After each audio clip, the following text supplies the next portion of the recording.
Yeah. Welcome back to another episode of Diagnosing a Killer. I'm Kenna. I'm Coel.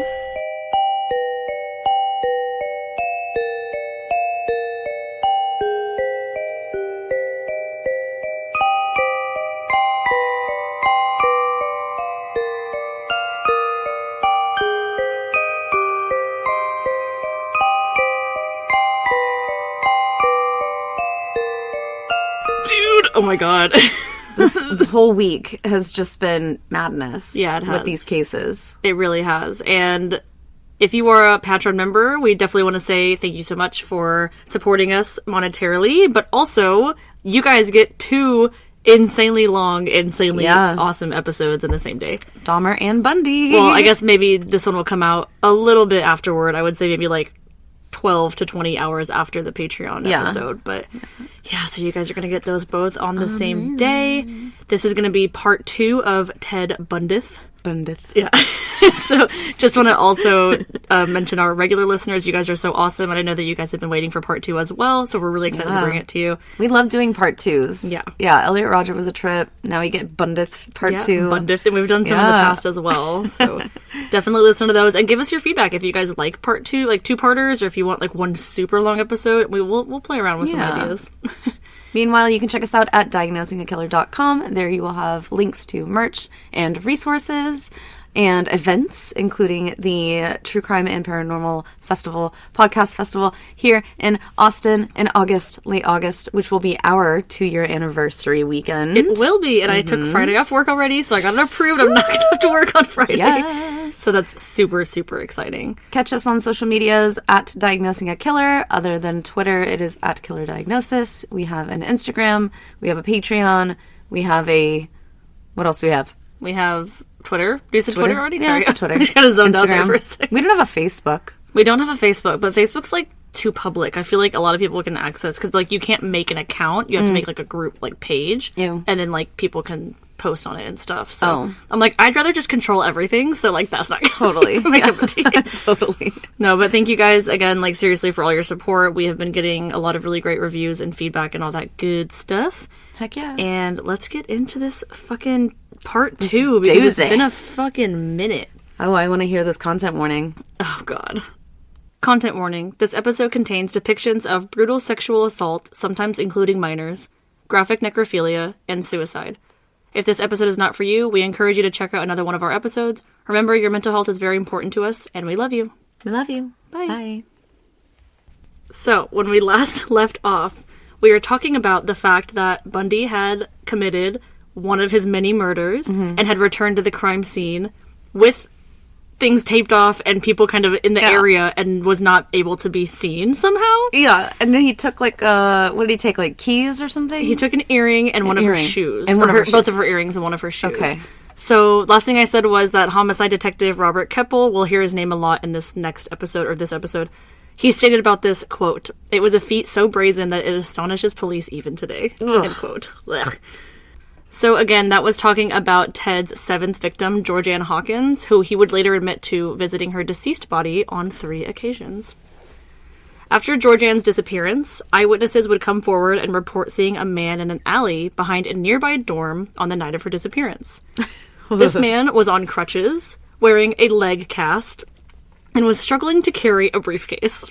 I just don't understand, like, okay, because we talked about that last episode too, where it's like, he always seems to be like, bumbling around, but it's like, why would you choose to even carry the briefcase when you know you can't carry it, you know? Well, it's not even that. It's like, who struggles to carry a briefcase? Like, what's in there? With crutches? Oh, I guess true. With crutches. His hands are busy. It's not the weight, it's the... But it's he could get one of those, like, scooters or something? Yeah, exactly, like a little scooter. That's what I was thinking. I mean, like that's his thing. That's his thing. Pretend to be, disabled for the moment, or temporarily disabled. But what's ironic about it, or weird about it, is the fact that you would think that you would want to be so inconspicuous that you wouldn't put it on a big display like that. Yeah, you wouldn't want to draw attention. That's how brazen he actually is. Yeah. The fact that he's drawing attention to himself in order to not draw attention to himself. He's like, I'm just going to be extra casual, and then no one will even suspect cash. Like extra mega soups cash. Yeah, for real. So one woman, another eyewitness, would actually add that the man asked her for help carrying the case to his car, which was a light brown Volkswagen Beetle. During this time, Ted was still working in Olympia at the Seattle Crime Prevention Advisory Commission, now as the assistant director. So he's like in crime prevention, actively committing crimes. He's like, God, we're gonna catch these perps out here. Yeah, He's Dexter. he would actually go on to write a pamphlet for women on rape prevention. Oh my god, that is terrible. He's the worst. Oh my gosh, I it's know. the worst. Ted would later get a job at the Department of Emergency Services, a state government agency involved in the search for missing women. Like, okay. It was here at this Department of Emergency Services that Ted would meet and begin dating a woman by the name of Carol Ann Boone, a twice-divorced mother of 2, who would remain in his life for a while after this. So let's remember that name, Carol Boone. Yeah. It's not Sarah Boone's mom, is it? I don't know. Suitcase lady? Ugh, I can't stand her. You're right. It's not. It's Ugh, definitely she's such an idiot. She's so callous. Yeah, that's the one that she put her boyfriend in a suitcase because she thought it was like a punishment or something. She's like, oh, you got you. Yeah, and then we he talked about died. that. And That's then, terrible. like, now she's currently petitioning with the judge, not to get, like, too sidebar, but she's petitioning with the judge right now because she's like, I demand, being able to talk to my attorney whenever I want. And I've called his office multiple times, and, like, he's working on the case for you. Yeah. He's busy. Yeah, You can't seriously. but she just, oh gosh. And then she essentially pen pals the judge like they're friends. Oh my and gosh. she's just arrogant. Ugh. Aren't they all? Very much dislike her. So again, at this time, working at this new job, Ted would meet Carol Boone and begin dating her. Around this time as well, many reports of missing women and the brutal attack on Karen Sparks were appearing in the newspapers. When I stated in part 1 that she did not speak out about the assault until nearly 50 years later, remember that? I told you that she said that. I actually think her identity was still hidden. So she had spoken about the assault previously, but then came out with her identity Later. recently. Yes, okay. exactly. So it's not that she waited all this time to talk about it at all. So I was mistaken. So due to these news stories around the area, many women gave up hitchhiking and were becoming even more aware of their surroundings as well. Yeah, the 70s ruined hitchhiking. They really We did. talked about that in Dahmer, too. Pressure began to mount on law enforcement, but with little to no evidence, they didn't really even know where to start. Police would not provide even the little bit of information they did have about this suspect in the media, in fear that he would flee and never be located. Further similarities about the victims began to surface, giving potential victims a warning. So on July 14th, just a reminder to everyone that's not listening back to back, this is 1974, 2 women were abducted from a crowded beach at Lake Sammamish State Park in, I think it's Issaquah? Issaquah? Ithaca? Yeah, it's like I think it's Issaquah. Ithaca? Ithaca. I think it's Ithaca. What was the smash? What was it? Smamish. Smamish. Sandwich. Samamish. Samamish. I don't know. Samamish. Samish. Okay, whatever. Sorry if you're from Issaquah. Spanish. Yeah. Ikwa. Janice Ott was a 23-year-old juvenile court worker who lived in Issaquah. At the time of her disappearance, her husband Jim was studying in California. Janice and her husband had reportedly been going through a separation at this time, so on July 14th, 1974, she decided to take a day trip to the beach by herself to relax. After leaving a note for her roommate that she would return around 4:30, Janice took off on her yellow bicycle and headed for Lake Sammamish. Sammash. It's like Sammamish, I think. It's Sammamish. Sammamish. Because it's like Sammamish. Sammamish. Right? Sammamish. Sammamish. Okay. Sammamish makes sense, doesn't it? Sammamish. We'll just call it that. All right. Email us. About 20 minutes after she got settled, Ted spotted Janice and approached her. Moments before this, he had actually attempted to lure another woman named Janice Graham away from the park. After introducing himself to first Janice and claiming that his arm was injured, he asked her if she could help him unload a sailboat. Thinking that the boat was just around the corner in the parking lot, she followed him, but then decided to distance herself when she was asked by Ted to get into his Volkswagen Beetle. At this point, Ted said, quote, "That's okay," and admitted that he should have been a little bit more specific about where the boat was located. He was trying to, like, tell him, hey, can you come help me load a sailboat so we can get to the parking lot? And then he was like, oh, it's at my parents' house. Like, come with me and help me. And she was like, pass. Yikes. Hard pass. So again, this is a different Janice. The Janice he has spotted now is the one with her husband, and she is taking the day trip alone. Janice Ott. Ted turned his attention to her, the woman laying on the towel, alone. And after approaching her, Ted gave her the same runaround and explained that his arm was injured from playing racquetball. Oh, I'm just such a racquetball enthusiast. However, this time he modified his story a bit and did share originally that his boat was located at his parents' house in Ithaca. Although Janice was friendly towards Ted, she was making it pretty obvious that she didn't want to leave the beach. She had just gotten there.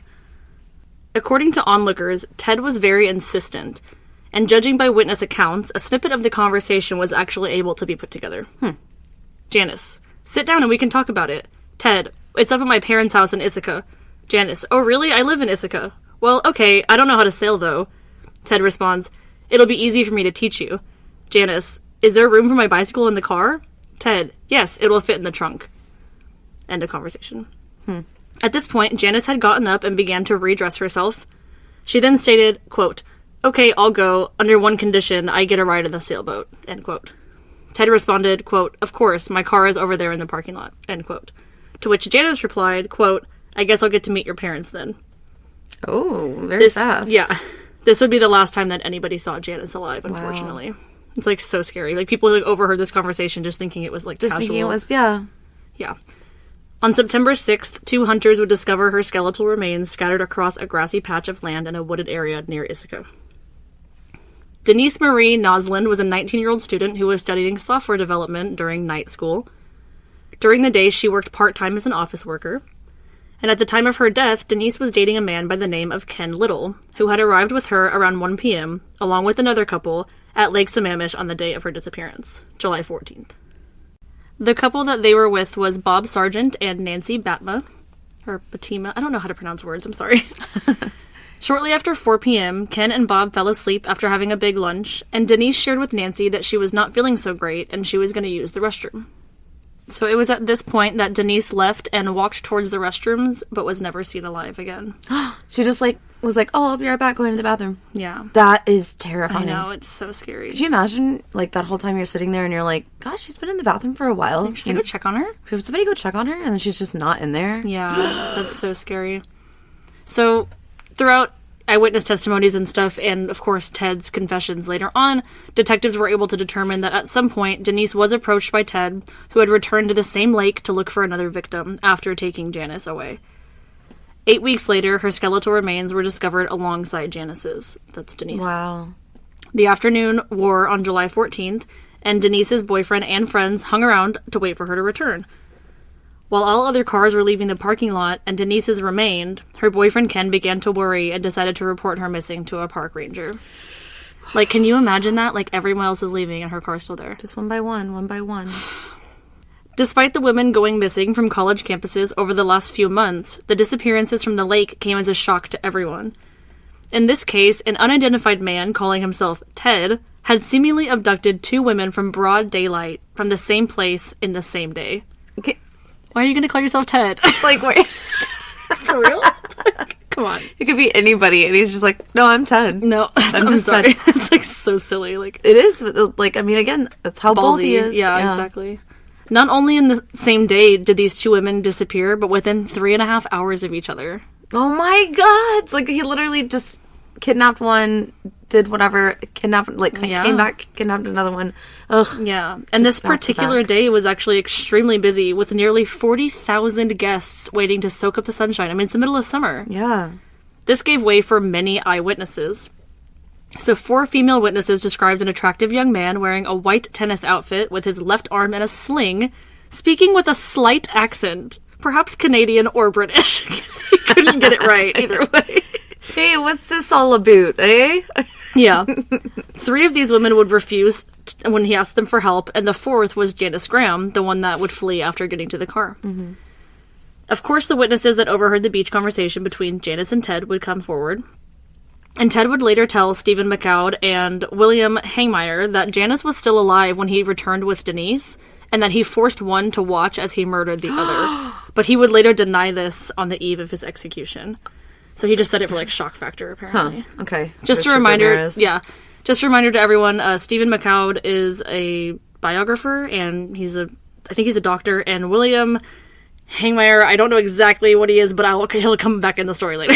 But these are people that he interviewed with after he was in prison. Yeah. Post-conviction. Exactly.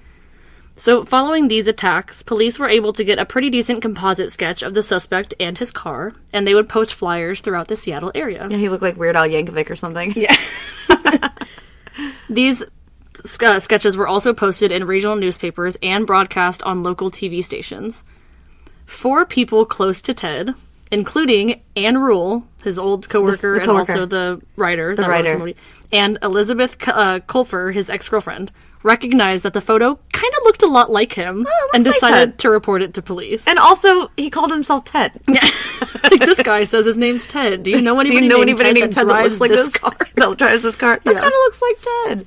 So getting over 200 tips per day, police would actually rule Ted out as a suspect, as they thought it was highly unlikely that a clean-cut law student with no adult criminal record could possibly be the perpetrator. Oh, Jesus. And of course, the perpetrator probably wouldn't use his real name. Yeah, exactly. Why would he do that? That's so lame. That's so lame. You know, Ted's a very common name.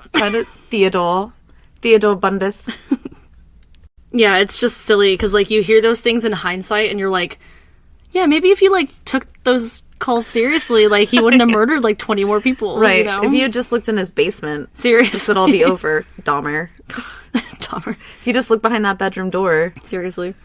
6 months after the remains of Denise and Janice were found, forestry students from the Green River Community College discovered the skulls and jawbones of 4 of Ted's previous victims. Unfortunately, the remains of Donna Manson were never recovered, even though she had said that he dumped her body there as well. Yeah. In August 1974, Ted received a second acceptance from the University of Utah Law School and would move to Salt Lake City, leaving Liz in Seattle. Although he called Liz often, Ted would admit to dating, quote, at least a dozen other women as well during this time. So not only is he, like, the worst person alive, but he's also a cheater and a dog. Well, so this is Liz, like, his ex-girlfriend. Remember, he tried to get back, he did get back with that other ex just to see if he could marry her, and then he left her, and then, of course, he's dating Carol at this time, too. Remember Carol Boone? Don't forget about her. Don't forget about Carol Boone. Yeah. As he began his first year of law school for the second time, he was devastated to find out that the students at this university, quote, had something, some intellectual capacity that he did not. Ooh, so he felt inadequate? He did. For, like, the first time? He found himself completely lost in the classes there, stating that it was, quote, a great disappointment to me, end quote. Homicides began happening once again in the vicinity of Ted. God. That's not funny. It's not funny, but just the fact that he's like, oh, like, clearly this isn't going to work out. I might as well just go hurt more people. Exactly. Including 2 that would remain undiscovered until Ted confessed to them shortly before his execution. Sorry, I put my hand, like, in front of my mouth and then it muffled me. On September 2nd, 1974, Ted would sexually assault and strangle a woman after picking her up hitchhiking in Idaho, then either dispose of her remains immediately in a nearby river or returned the next day to take photos of the corpse. He said both in the past. That he didn't know which one, he couldn't remember specifically? I think it was more of, like, he said one thing and then he, like, changed his statement about it. I don't know if he's like, I don't remember, like, he just kind of, like, you got in shock factor. Thing. The identity of this woman would actually never be found out. That's awful. On October 2nd, Ted would abduct 16-year-old Nancy Wilcox in Holiday, Utah, a suburb of Salt Lake City. She would vanish after leaving her home the same day, and her parents would quickly think that she had run away and would report this to police. Nancy, being the victim of an abduction, especially one that was connected to the recent disappearances, was not on anybody's radar. And due to this, the Sheriff's Juvenile Division did not release a public statement until December. So how long? 2 months. What? They were like, oh, well, the people that have been disappearing are college students. She's 16. And her parents report her run away, so they were like, obviously she's run away.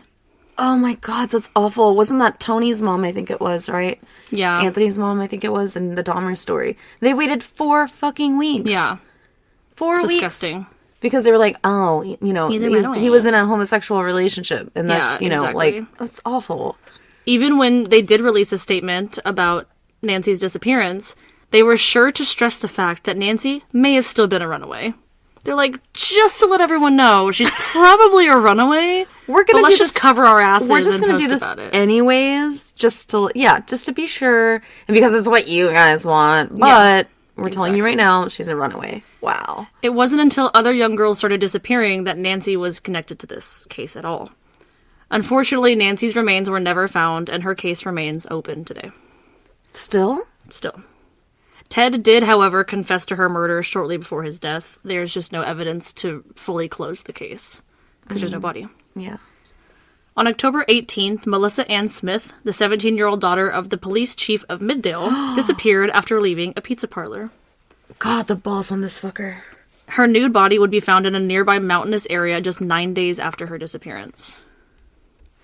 Post-mortem examinations would later determine that she may have been kept alive for nearly 7 days before her death.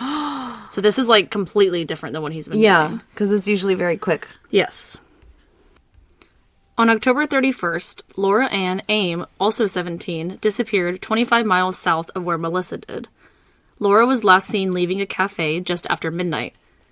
There are a lot of conflicting accounts of what happened after Laura was last seen, but what we do know is that Ted met up with her at some point and lured her into his vehicle. Like on a date or something, maybe? I want to say she needed, like, a ride home or something, and he maybe had offered.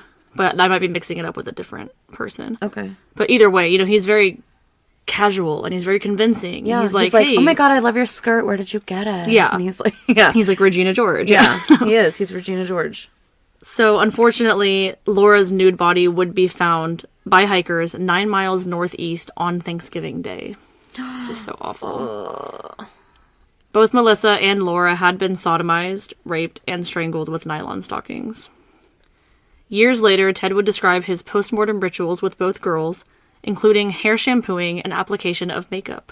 Interesting. Like a mortician or something. Yeah. In the late afternoon of... and we'll get into more of that later. In the late afternoon of November 8th, 1974, Ted would approach 18-year-old Carol Duranch at Fashion Place Mall in Murray. Carol was a telephone operator when she was introduced to Ted. He would identify himself as Officer Roseland, however, and explained that he was a member of the Murray Police Department. He told her that somebody had attempted to break into her car. Because she's at the mall, right? So he's like, I came to find you. Ma'am, I ran the registration on your vehicle, and I know exactly what you look like. Yeah, I just happened to spot you out of this fucking huge crowd of out people. Of a mall. And somebody tried to break into your car, you must come with me, ma'am. Yes. So he asked her to accompany him to the station to file a formal complaint. Thinking that he was a genuine officer, Carol complied and got into Ted's vehicle with him. When Carol pointed out to Ted that he was driving down a wrong road and not headed towards the police station, he pulled the car onto the shoulder and attempted to handcuff her. Oh my God, that's fucking scary. No. Carol began to fight Ted, and during the struggle, Ted accidentally attached both handcuffs to the same wrist on Carol. Oh, okay. So she's free, technically. Yeah. Following this, Carol was able to escape the vehicle and run away. Bad bitch. So she would survive. Later that evening, November 8th, 1974, 17-year-old Viewmont High School student Deborah Jean Kent disappeared after leaving a theater production at school to pick up her brother. This was 20 miles north of Murray. So he traveled 20 all the way miles up there. north. The same night. The school's drama teacher and a student would later tell police that, quote, a stranger had asked each of them to come out to the parking lot to identify a car. Another student would say that she saw the same man pacing in the back of the auditorium. Outside the auditorium, investigators would find a key that unlocked the handcuffs removed from Carol's wrist. So now they know that they're, like, connected. Right? I know. Heebies. Oof. I know. According to the witnesses, there was a loud screaming coming from the parking lot of the school around the time that Deborah was last seen, and one person reportedly saw a light-colored Volkswagen Bug speed away from the school. Unfortunately, Deborah would become yet another victim of Ted's, and her remains would not be identified until 2015, when a patella was assumed to be hers, which is a kneecap, for those that don't know, and was able to be positively identified as such. So that's all that they found of her, surgery. Just a kneecap. The same month Deborah would be murdered, November, Liz, his ex-girlfriend, would call King County Police a second time after reading that young women were now disappearing in Salt Lake City, where Ted moved. She's like, hey, by the way. Poor woman. She's like, no, I'm telling you, like, it's him. It's him. Yeah. So why don't you just go get him? Just go get him. So Liz, of course, had known that Ted was living in the area, and she did not think it was a coincidence that the crimes moved with him. God. And he looks like the composite sketch, and his name is fucking Ted. And he drives the same car. I'm going to butcher this last name again, but Detective Randy Herdsheimer of the Major Crimes Unit interviewed Liz around this time. At this point, Ted was considered high on the suspect list for the disappearances. However, witnesses in the Lake Sammamish abductions were unable to identify him via a photo lineup, so police didn't really have any solid evidence to bring him in. That's what they said. Nobody was able to positively ID him. From the lake disappearances. Yes. Okay. So she's trying to call in both towns, right, saying this was him and this was him, but they can't compare the two, so they really don't have anything to go on. I know, it sucks. In December, Liz would contact authorities once more and repeated her suspicions of Ted. Police would then officially add Ted to the suspect list in Salt Lake City, but at that time, there was no credible evidence to arrest him for the Utah crimes either. Mm-hmm. So he's still out and about. Yeah. I mean, it just sucks. It's like they're trying to work within the confines of the law. Yeah. But she's like, more people, the evidence in my head. Like, but more people essentially have to die for this man to be caught, really which shitty. Is awful. At this point, Liz and Ted were actually still seeing each other occasionally. Because again, remember, he's dating all these women at once. She comes out with like a legal pad and she's like, yeah. Exactly. And what did you do last Thursday at 7? Yeah.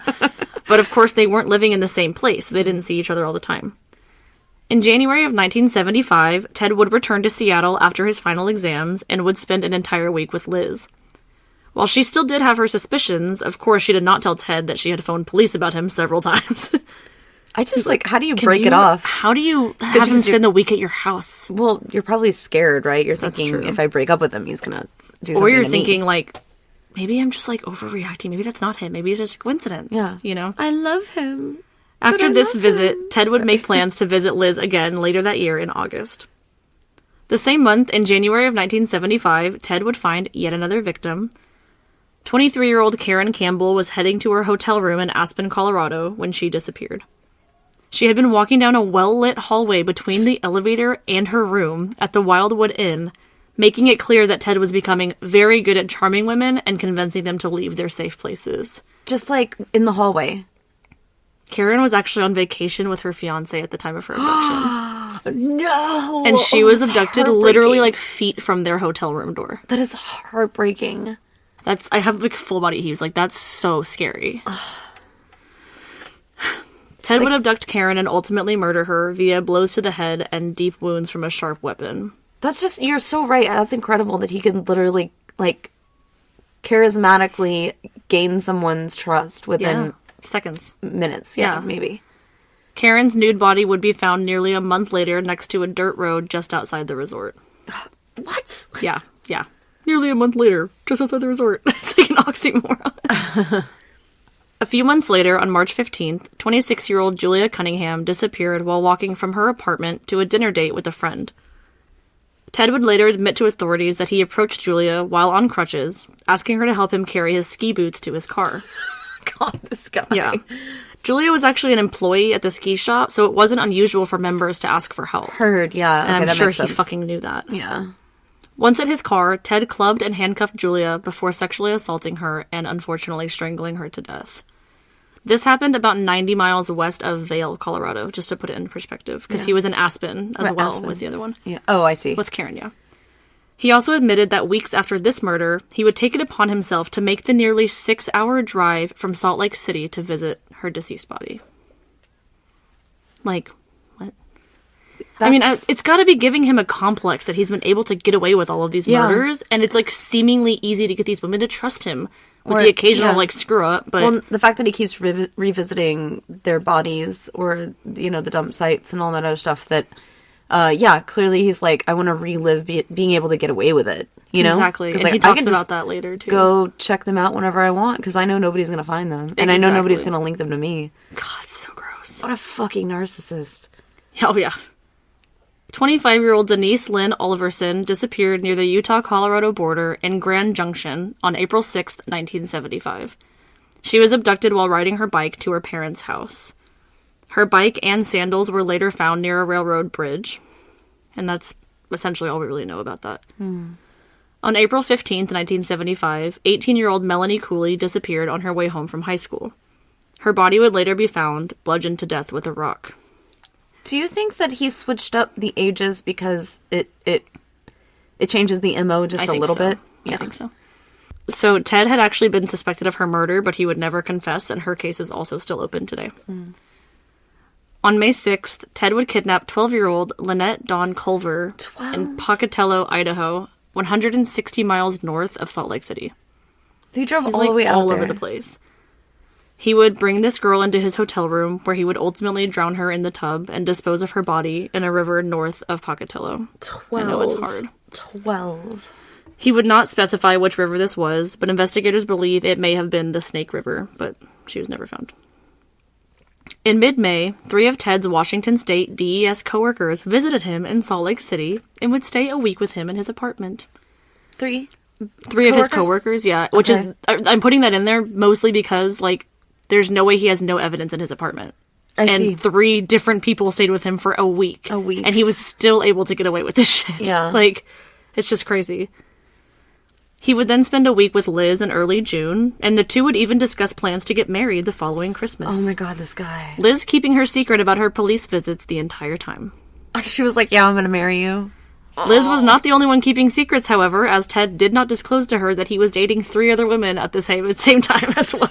Jesus. It's like H.H. Holmes, right? It was like he was traveling across, different state lines and just marrying women. And Yeah. But his was all greed. Well, I mean, we're not going to put it past him to keep 3 women a secret when he's murdering, like, all these other women, of course. Like, he's not worried about lying about dating. I just think it's interesting that with a lot of serial killers, like, we talk about, like, BTK or any other, I don't know, BTK is a good example, that Dennis Rader, would marry and settle into a family life, but it's just so brazen of Ted to have multiple relationships and also be a serial killer because any one of these chicks could just rat on you for one little tiny thing. Exactly. And, most serial killers that we've done before have covered in the past, again, they settle down with one family because that's what makes me normal. That's your beard, yeah. Yeah, that's your beard, exactly. And like, Ted doesn't need a beard. He doesn't want a beard. He's too charismatic. He's too narcissistic. He's too arrogant. Like, there's literally no other explanation for it. He's just he thinks he's smarter than everyone. And unfortunately, he has been up until now. Yeah. He thinks he looks like the stereotypical ladies' man. Yeah. Which he's not really that good. I mean, he's, like, not bad looking, but, like, he has a unibrow. I know, but unibrow. Every dude in the 70s had a unibrow. Tommy Lee Jones? That's true. Eyes of Laura Mars? That's very true. He had a righteous unibrow. He was still hot, though. Okay, back to the story. On June 28th, 15-year-old Susan Curtis was abducted by Ted in Prov, 45 miles south of Salt Lake City. She would be the last murder that Ted would confess to before his execution, but unfortunately, her remains would also never be located. And her case is still regarded as a missing persons case as of today. I also think that's a testament to how narcissistic he is as well, that he doesn't remember. Yeah. Like, he's just like, oh, no, I don't really remember where she is. Yeah. Sorry. Either he's withholding it on purpose, or he legitimately doesn't give a shit about these women. Yeah, of course not. Of course not. There's plenty of killers that we have covered that know every single detail about everything they've done to somebody. And that's the thing, like, you see later on that, like, he does know every single detail about the ones that he's willing to confess to. Ooh. But some of them, he's like, I don't know. Figure it out. So, like, I think you might be right. Like, he's withholding information. In early August of 1975, Ted would become baptized at the Church of Jesus of Latter-day Saints. Although he was not an active participant in the services and was known to ignore most church restrictions. I had to put that in there. Jesus. Like, you're gonna just get baptized? Sure, fuck it. Yeah, because now we can say that. I've been baptized. Yeah, literally. I'm a good Christian. So annoying. Meanwhile, in Washington State, investigators were scratching their heads trying to figure out who this mystery man was that was continually his name is Ted, abducting and murdering women. Yeah. In fact, there was such an overwhelming amount of evidence that they decided to compile a database. Oh. They used the King County's payroll computer, known as a, quote, huge primitive machine, in order to maintain everything needed. After inputting all of the data they had compiled, including classmates and acquaintances of each victim, Volkswagen owners named Ted, known sex offenders, and so on, they queried the computer for any coincidences. Out of thousands of names, 26 turned up on 4 lists. One of these names was Theodore Robert Bundy. So he's now one of 26 prime suspects in this case. Yeah, just based off of that. On top of this, detectives had also manually compiled a list of their 100 best suspects, and Ted was on this list as well. So they were, like, cross-referencing, like, essentially evidence that they might already have, and also this maybe the list. leads, like the calls. Yeah. According to investigators, Ted was, quote, literally at the top of the pile, end quote, of suspects when they got the word that he had been arrested in Utah. For what? Dun dun dun! Dun, dun, dun. On August 16th, 1975, Ted Bundy was arrested by Utah Highway Patrol Officer Bob Hayward in Granger, Utah. Hayward had observed Ted cruising in a residential area in a light-colored Volkswagen Beetle during the early morning hours, and when he pulled out to follow him, Ted fled the area, attempting to avoid being pulled over. Ted would eventually stop after the officer flashed his lights. Hayward would immediately notice the front passenger seat had been removed and placed on the rear seats, and this was worrisome enough to conduct a search of the vehicle. Once the officer began the search, he found a ski mask, a second mask made from pantyhose, a crowbar, handcuffs, trash bags, a coil of rope, an ice pick, and other items he immediately recognized as being burglary tools. It's a kill kit. It's 130% a kill kit. Yeah. For sure. When questioned about the items, Ted stated that the ski mask was, of course, for skiing. Duh. And he had found the handcuffs in a dumpster, and the rest were just common household items in his car. Oh, you mean these common household items in my car? Not in the house, in my car. None of the household items. What? They're normal car items. Car hold items. Yeah. Gosh, so stupid. See, he thinks he's, like, outsmarting everyone. Yeah. By saying things like that, and then they're like, what? What is that? Yeah. Which, I mean, of course it's for skiing. Oh. Yeah. This ice pick, it's for ice picking. Yeah. Picking ice. Picking ice. So the items were just far too suspicious for the officer to just let him go. So he would bring Ted down to the station to get a deeper understanding of what was actually going on. What all this shit was in his car? Yeah, he's like, what the fuck?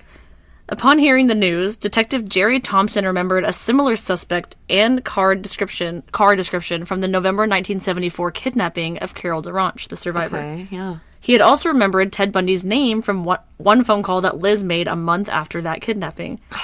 Because of these suspicions, police were able to get a warrant to search Ted's apartment, maybe, of course, other evidence like, the household items in his car. In doing so, in the apartment, they located a, quote, Guide to Colorado Ski Resorts page with a check mark by the Wildwood Inn. What does that mean? That's the hotel that the woman was abducted from her fiancé. But he, checked it, I don't know if he checked it, locations. That's my plan, or, already been there. Already been there, done that, exactly. They also found a brochure that advertised the play in Bountiful, where Deborah Kent disappeared from the auditorium.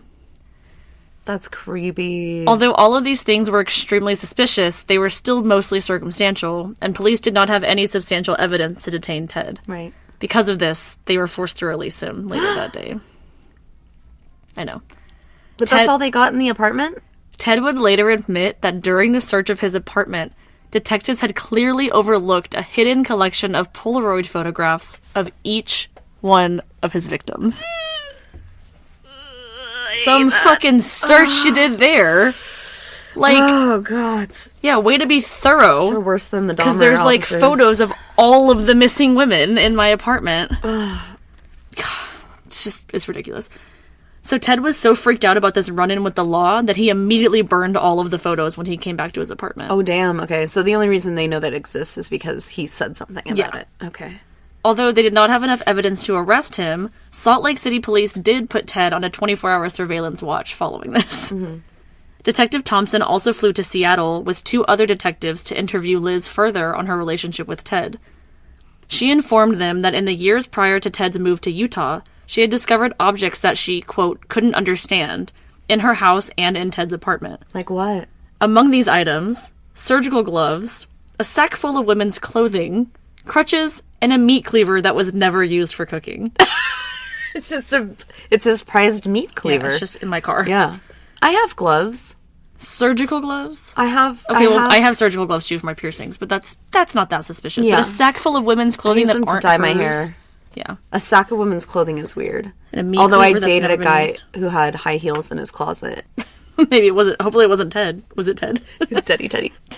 Liz would also inform detectives that Ted was continuously in debt and that she had suspected that he had stolen almost everything of value that he possessed.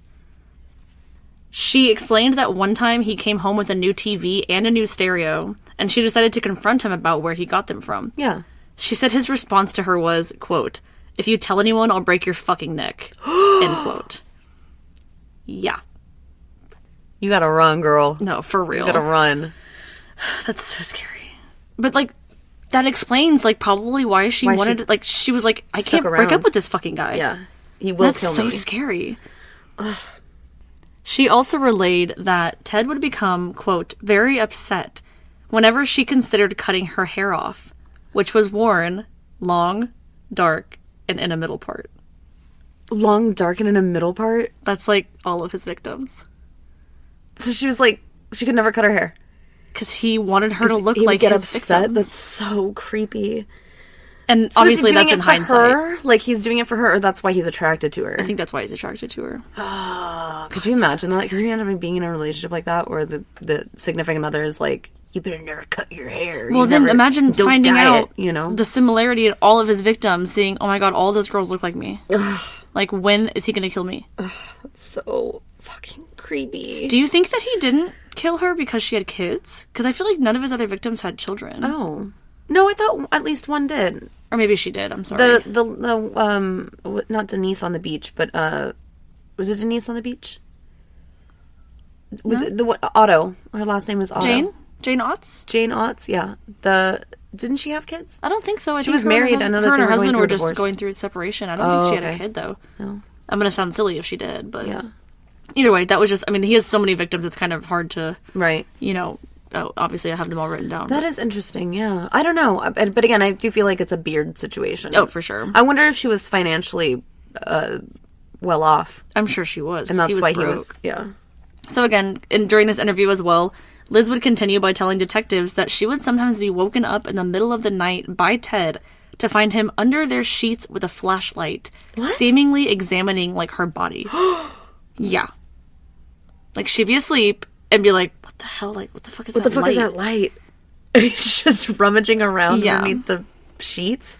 Yes. That's fucking creepy. She said he also kept a lug wrench in the trunk of her car, another Volkswagen Beetle, which he would often borrow from her. Do you think he used her car? Sometimes? I think he might have. He said his reasoning for borrowing her car was, quote, for protection. I think her car was a similar color to his, which is why all the eyewitness testimonies are, like, off with the color. Because his was yellow. I think the same thing with Berkowitz, because I think Berkowitz had, like, a dark brown, and then I think the brothers, remember the brothers were suspected of also participating in this? They had a similar model that was tan. Ooh. Yeah. Yeah, I think that's... Yeah, you're right. I do remember you talking about that. The John Carver, I think it was. After the interview concluded, the detectives confirmed that Ted had not been with Liz on any of the nights of any of the disappearances in the Pacific Northwest, nor on the day that the women were abducted from the lake. So no alibi. No alibi for him and no blame for her or, right. you know, any kind of help. Did they suspected it because of the Volkswagen that she had? Yeah, I don't know if they suspected her at all, but they were able to determine, like, okay, she really, like, has nothing to do with this. She's just trying to help. Yeah. Sometime after this interview, Liz was interviewed yet again by Seattle homicide detective Kathy McChesney, and during this interview, she would find out about the existence of Diane Edwards and her brief engagement to Ted around Christmas of 1973. Of course, right? Because the police are going to use anything. They're going to be like, look, he's not even faithful to you. You might as well just tell us everything. Exactly. In September, Ted sold his Volkswagen Beetle to a teenager, but Utah police would quickly impound it, and FBI technicians would dismantle and search it. That poor kid, he's like, I just need a fucking car. No, I just paid $50 for this car. Yeah. During this search, they found hairs matching samples obtained from Karen Campbell's body. I just got heaves because I was thinking about being a teenager and, like, you think you're getting a great deal on this car, but plenty of people have been murdered inside of it. Yeah, it's really terrifying.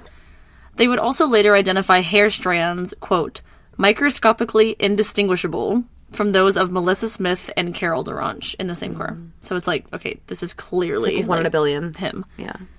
FBI lab specialist Robert Neal concluded that the presence of hair strands in one car matching 3 different victims who have never met each other would be considered, quote, a coincidence of mind-boggling rarity. They'd have to be astronomical. That is such a brilliant way to put that. That is. It's like, these women have never met each other. They wouldn't know each other. How the fuck would they have all been in the same car? Yeah. It's not without him. It's not like he was driving, 4 girls around or whatever that all knew each other. On October 2nd, 1975, detectives put Ted into a lineup for survivors and witnesses to look through. Carol Durant immediately identified Ted as, quote, Officer Roseland, and witnesses from Bountiful recognized him as the stranger at the Viewmont High School auditorium. There was not enough evidence present to link him to Deborah Kent, whose body was never found, but there was way more than enough evidence to charge him with aggravated kidnapping and attempted criminal assault in the case of Carol Durant. Yeah. Shortly after being arrested, he would be freed on a $15,000 bail paid for by his parents, who he hasn't talked to in how many fucking years? I was like, he has parents? His grandparents, sorry. His grandparents. This would be the equivalent, I did the fucking conversion rate, $84,793 today. I feel like that's not a lot if you've been convicted, like you're not convicted, but have been arrested in suspicion of murder. Even one. They only arrested him on the kidnapping, aggravated kidnapping and criminal assault. I'm so on sorry. Carol. Yes. They just have suspicions of the other stuff. Well, and they're collecting evidence, so they can't really slap him with it yet. And also they're like, fuck it, let's get him behind bars for something, right? Yeah. Instead of waiting until we have all this evidence. Mm-hmm. Ted would spend most of his time between indictment and trial in Seattle, living in Liz's house. Oh, God. I know. Liz, she's probably fucking petrified. Ugh. Seattle police had insufficient evidence to charge him in the Pacific Northwest murders, but would continue to keep him under close surveillance. Do you feel like she would have felt safer knowing that at least he's probably not going to do anything because they already suspect him of all these crimes? Yeah, maybe. But you're still living with him. Yeah, she would also actually later recall around this time, quote, when Ted and I stepped out on the porch to go somewhere, so many unmarked police cars started up that it sounded like the beginning of the Indy 500. It's like, that's a hilarious quote. That is a great metaphor. I love that. Go, Liz. Featured in Vogue, Forbes, and more, Alvarez has the most beautiful and expertly crafted diamond jewelry for that special someone in your life. From engagement rings, pendants, and earrings, you're sure to find the perfect gift that expresses exactly how you feel. Click the link in the show notes to receive $10 off all orders plus free shipping. Alvarez, fitting all your jewelry needs from A to Z.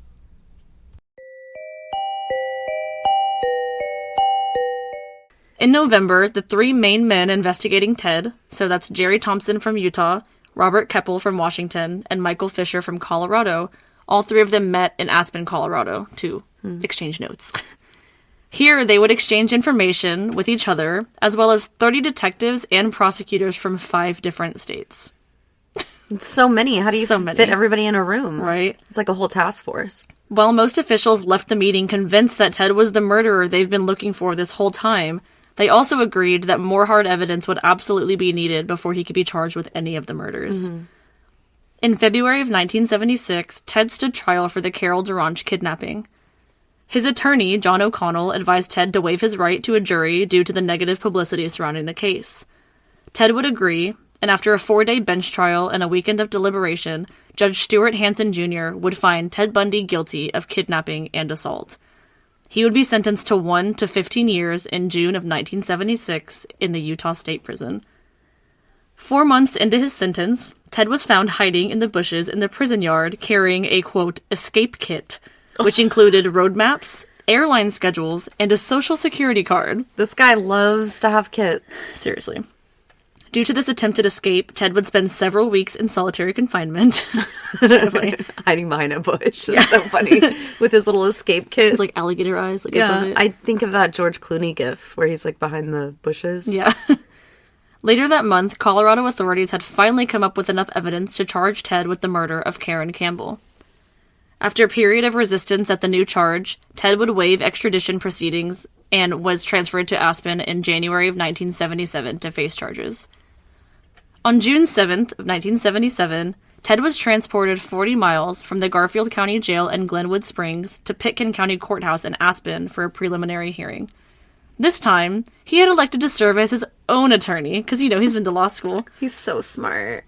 And due to the fact that he was representing himself, the judge allowed his handcuffs and leg shackles to be removed. I think he's also wearing a suit, isn't he? Oh yeah, he's like dressed for the nines. Dressed to the nines. No handcuffs, anything. God. During a recess in the court, Ted would ask if he could visit the courthouse's law library to do further research on the case. Okay, that makes sense because he's representing himself. Why wouldn't he be able to, right? Ted would utilize this opportunity to shield himself from guards' view behind a bookcase, where he would then open the window and jump to the ground from the second story. injuring his right ankle badly as he landed. Oh, no. Ted would take off the entire outer layer of his clothes and limp through Aspen. God, what an idiot. Like, why wasn't anybody watching? They were watching, but he, like, hid behind a bookcase and then, like, jumped out the window. Yeah, he yeeted himself out the window. God. Ugh. Although roadblocks were already being set up on its outskirts, Ted would evade them and hike south onto Aspen Mountain. So he, like, got away. Oh, yeah.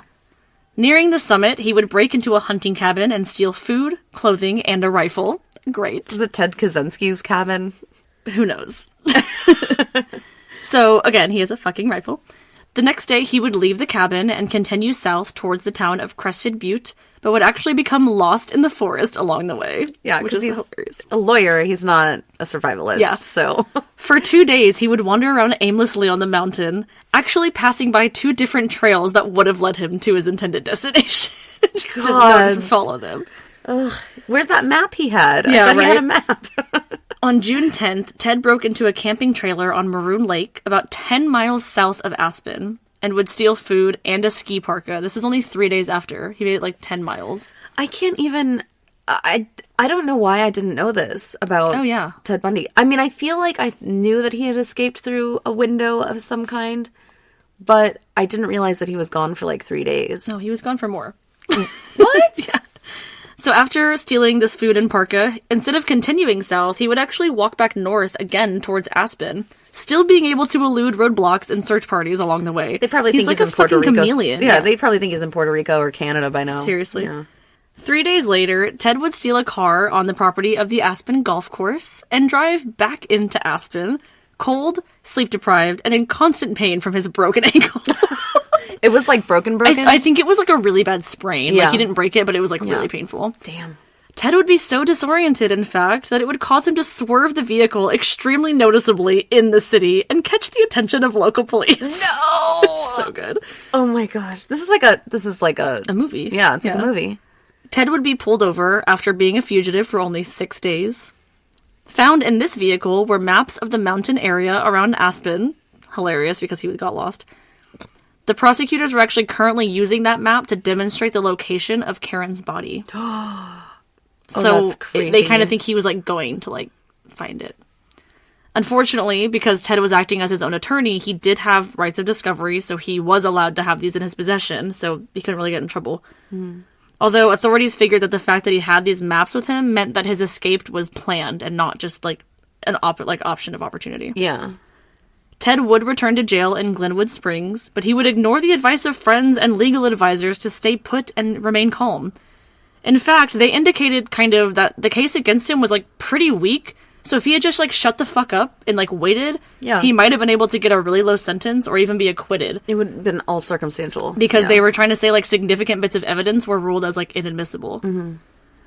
So McCowd and Ainsworth were noted later as saying about this, quote, "A more rational defendant might have realized that he still had a good chance of acquittal, and that beating the murder charge in Colorado would probably have dissuaded other prosecutors. With as little as a year and a half to serve on the DeRange conviction, had Ted preserved, he could have been a free man." Yeah, he's a bad lawyer, just like he's as bad a lawyer as he is a survivalist. He's fucking arrogant. He can't keep his fucking mouth shut. He wants to continue to talk, and he's going to talk himself into getting, like, that's like someone that talks himself into getting arrested when they just get pulled over for speeding. Yeah, absolutely. And he could totally, he could have, he's using his powers for bad, right? Yeah, it's like he wants to push the issue because he wants to beat it, you know? Yeah, and he wants the attention. So rather than just chill the fuck out, like I wrote, Ted decided that he was going to assemble a new escape plan. Oh. He was somehow able to obtain a map of the Garfield County Jail, as well as a hacksaw blade from another inmate. So this is not really a secure jail. Hacksaw. He would also somehow accumulate about $500 in cash. I don't know if it was like to take with him or to like maybe bribe the guards or something. Yeah, he probably stole it from Liz. Yeah. During the evenings, while other prisoners were showering, Ted would work on sawing a hole about 1 square foot apart, like in diameter, between the steel reinforcing bars in his cell's ceiling. Okay. He would actually lose 35 pounds over a period of time in order to fit through the crawl space. That's creepy. That reminds me of that X-Files episode. He was actually able to work his way through the crawl space and explore it multiple times to, like, get the lay of the land before he even tried to escape. Did he draw a map? He seems map obsessed. Yeah. It's like Prison Break, literally. The map's like on his tattoos. Yeah. So even though there were multiple reports by a prison informant about noise coming from the ceiling, they were never investigated. Yeah. But they're like, oh, you're crazy. Pest control out here for those raccoons. Exactly. So stupid. By late 1977, Ted was still working on his escape plan, but he was also still working on his hearing. He filed for a motion for a change of venue to Denver from Aspen. Aspen? Vale? Yeah, I think it was Aspen that they were having the hearing, though, because that's where he escaped from. Yeah. On December 23rd, the Aspen trial judge granted the request, but not to Denver, instead Colorado Springs. Okay. Juries in Colorado Springs had historically been hostile towards murder suspects, so Ted was not looking forward to this. It's like, oh, great. On the night of December 30th, 1977, most of the jail staff was out on Christmas break, and nonviolent prisoners were even out on furlough to be with their families. Ted piled books and a bunch of papers in his bed, covered them with a blanket to emulate his sleeping body, and climbed back into the crawl space he had been working on for months. Like Shawshank style? Yes. He would break into the ceiling into the apartment of the chief jailer. He had like a combined apartment. Conjoined. So this guy was actually out as well for the evening to spend time with his wife. So Ted would utilize this opportunity to steal some clothing from him and change into street clothes and just walk right out the fucking front door to his freedom because he was no longer in prison. Yes. Because he was no longer in prison clothes. They were just like, have a nice night, sir. They didn't recognize him, I guess. Maybe put a hoodie on or something. I don't know. Yeah. Just walked out. Literally, yeah. I mean, this is before you needed, like, visitors badges and shit, you know? Yeah. Yeah. Wow. So he's out yet again. Again. And after stealing a car yet again, Ted would drive eastward out of Glenwood Springs, but the car would actually break down on in the mountains on Interstate 70. LOL. A passing motorist came across Ted, remember he's in street clothes, and offered to give him a ride to Vail, Colorado, so about 60 miles east. From here, Ted would catch a bus to Denver and even boarded a morning flight to Chicago. What? Like, how fucking wild was that you could just have an escaped felon board a plane because you didn't have, like, TSA or anything? Like, it's ridiculous. God. So he had, like, a passport or an ID or something? Remember, he had that social security card? I don't know if he still had that. Yeah. I don't know. I don't know. Show yourself, but you're Ted fucking Bundy. No one knows who you are. Like, I don't even think you needed an ID to get on a plane. I mean, this is like 70 fucking yeah, 7? when was D.B. Cooper? I don't know. Anyway, it's just wild that he was, like, able to fucking do that. Yeah. So he's on his way to Chicago, just, like, on the flight, just, like, enjoying a drink. Yeah, just Ted Bundy. Back in Glenwood Springs, the jail skeleton crew did not even discover that he had escaped until the following day at noon, more than 17 hours later. By this time, he was already in Chicago. It's like he's already got an apartment, he's already got a family, kids. From Chicago, Ted would travel by train to Ann Arbor, Michigan, where he was present at a local tavern on January 2nd, according to eyewitnesses. 5 days later, he stole another car and drove south to Atlanta, Georgia, where he then boarded a bus and arrived in Tallahassee, Florida on the morning of January 8th. He stayed for one night at a hotel and then rented a room under the alias of Chris Hagen at a boarding house near Florida State University. He doesn't even look like a Chris. No, he doesn't. Ted stated later that he had initially wanted to find a legitimate job and refrain from further criminal activity at this point, knowing that he could probably, like, stay out and remain free and undetected in Florida as long as he didn't attract the attention of police. But when he went to apply at a job at a construction site, he was asked to produce identification, and he didn't have any. So he was like, fuck it, I'm just going to scrap this, go back to fucking danger. Yeah, I'm going to go back to Vail. To answer your question, he didn't have an ID. So he threw his resume away and reverted to his old habits of stealing money and credit cards from unsuspecting women at the grocery store, shoplifting, the huge. And on January 15th, 1978, 1 week after Ted arrived in Tallahassee, he would gain access to FSU's Chi Omega sorority house. There was actually a faulty locking mechanism on the back door, which Ted took as an opportunity to enter. Ugh. At about 2:45 a.m., Ted would bludgeon a 21-year-old sorority sister by the name of Margaret Bowman with a heavy piece of oak firewood as she slept, ultimately crushing her skull and killing her. Oh, that's awful. He would then garrote her with a nylon stocking and ripped her underwear off with such force that friction burns were actually found on one of her thighs. Oh my god, that's so fucked up. After killing Margaret, Ted would walk directly across the hall into the bedroom of 20-year-old Lisa Levy. He would unfortunately then beat her unconscious as well and strangle her, leaving her alive but badly injured. Ted would actually slip up on his lack of leaving evidence in the past at this point.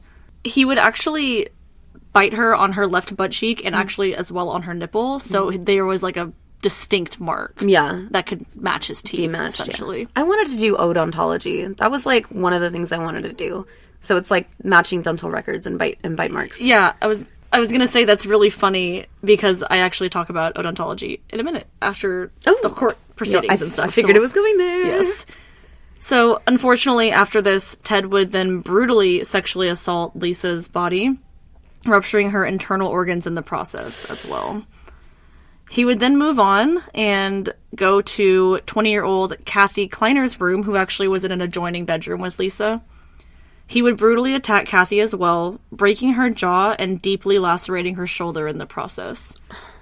Lastly, Ted would attack 22-year-old Karen Chandler, who would suffer from a concussion, broken jaw, a crushed finger, and loss of multiple teeth. This is what, the fourth victim now? Yes. In this one home? Or sorority, I guess? Sorority house?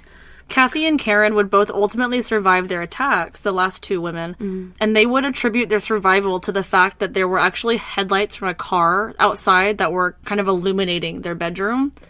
So they believed that since their room was brighter than the others, the attacker got spooked and decided to leave before finishing the job, essentially.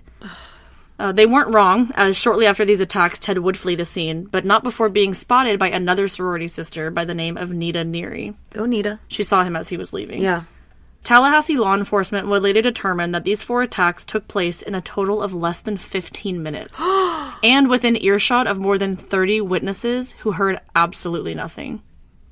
The amount of rage Yeah. that he must have had. 15 minutes to cause all that carnage. Right after he's like, I think I'm just going to get a job and be a nice guy. You know what I mean? Like, mad I didn't get my job. Oh, you want an ID? That sucks. Better go back to fucking murdering people. Yeah, Ugh. exactly. God. Not long after Ted fled the scene, police would arrive and investigate, of course, because there was 2 survivors and a witness. Initially, the puncture wound through Lisa's nipple was so hard to determine that police actually thought there had been a shooting in the sorority house. Because it was, like, really deep. It was deep, yeah. Lisa would unfortunately succumb to her injuries shortly after police arrived and while she was en route to the hospital. So, 2 deceased, 2 survivors. Within an hour after these attacks, Ted would create a makeshift pantyhose mask that he wore to disguise his identity. He would then make his way to a duplex house that was only 8 blocks away. There, he approached the basement window and climbed through under the cover of darkness. Inside, Ted came across FSU student Cheryl Thomas asleep in her bed at around 4 a.m. Ted viciously attacked Cheryl, dislocating her shoulder and fracturing her jaw and skull in 5 different places. Jesus. I know. Cheryl was actually a dance major at FSU, and although she would survive her attack, she was left with permanent deafness and equilibrium damage that ended her dance career. That is so fucking gut-wrenching. I would literally, I would be so fucking, angry. During this attack, for unknown reasons, Ted actually took his mask off and put it on the bed. Luckily, Cheryl's neighbors in the rooms adjacent overheard the ruckus and called police, who showed up to find Cheryl lying in her bed very badly injured, but no Ted. Because of the mask he left behind, though, which contained hairs of his, and the semen stain that was on the bed, though there was no evidence of sexual assault, it was very clear to law enforcement that this was the same attacker from the sorority house. I thought this guy was a fucking lawyer. This guy's a dummy. He is. Dummy. It's like, do you want to get caught? Because, now you're being really fucking sloppy. Yeah. I don't know. The thing is, he just doesn't get... Or maybe he's like, I'm in Florida. Who the fuck's going to pin me to that? Right. Connect me to wherever. So Sheriff Ken Katsaris initially expressed a lot of shock and disbelief that the same person would strike twice in such a short amount of time. He was and like, so there's close no together. Way. Yeah, exactly. A few weeks later, on February 8th, Ted would drive 150 miles east to Jacksonville in a stolen FSU van. Mm-hmm. Obvious. So inconspicuous. He, has their mask on the fucking side of it. In a parking lot, he came across 14-year-old Leslie Parmenter. Ted would identify himself as, quote, Richard Burton, Fire Department, but got spooked and ran when Leslie's older brother actually arrived and confronted Ted. And he's like, I'm a real firefighter, what's up? Yeah. Little did Ted know that Leslie and her brother were also the children of Jacksonville's police department's chief of detectives. Yeah. So, they immediately told him, obviously. Yeah. That afternoon, Ted would go 60 miles west to Lake City. At Lake City Junior High School the following morning, 12-year-old Kimberly Diane Leach was asked to go to her homeroom by a teacher to retrieve a forgotten purse, and she would never return to class afterward. Nearly 7 weeks later, after a very intense search, Kimberly's partially mummified remains were found in a shed near Swanee River State Park, 35 miles northwest of Lake City.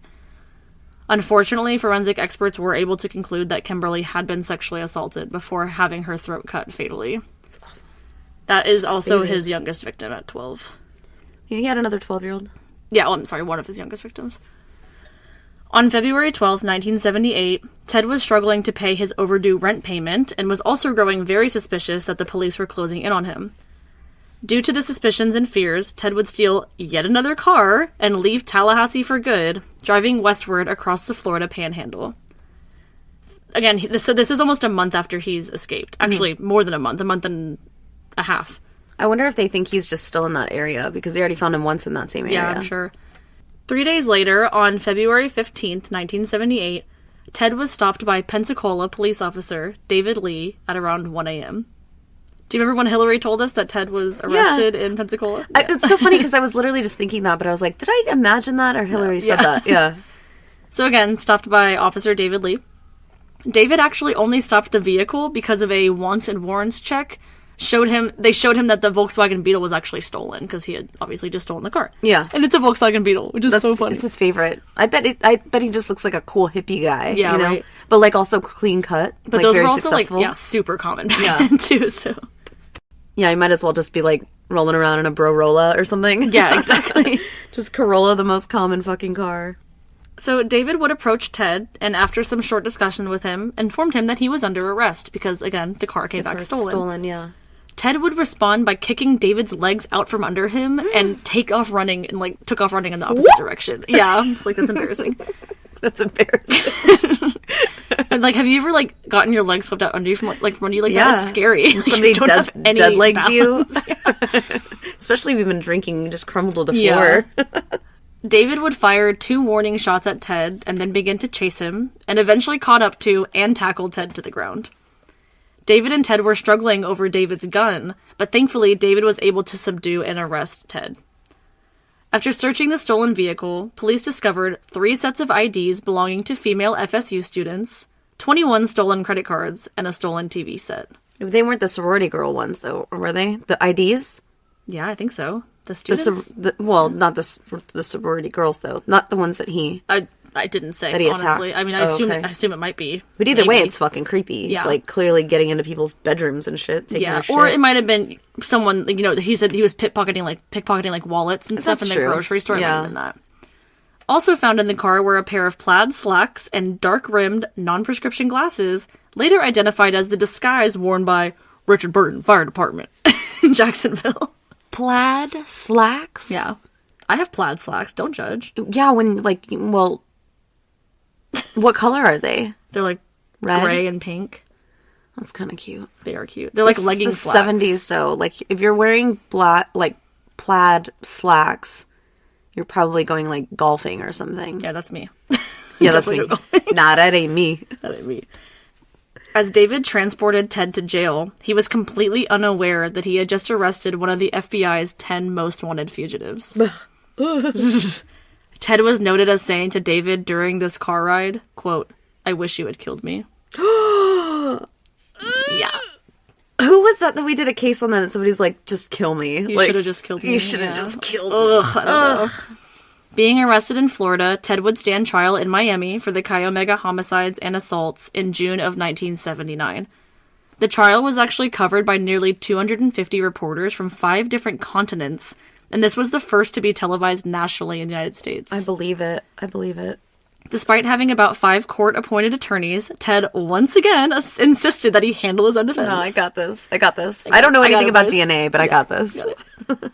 One of his assistant attorneys, Polly Nelson, would later write that from the beginning, he, quote, sabotaged the entire defense effort out of spite, distrust, and grandiose delusion.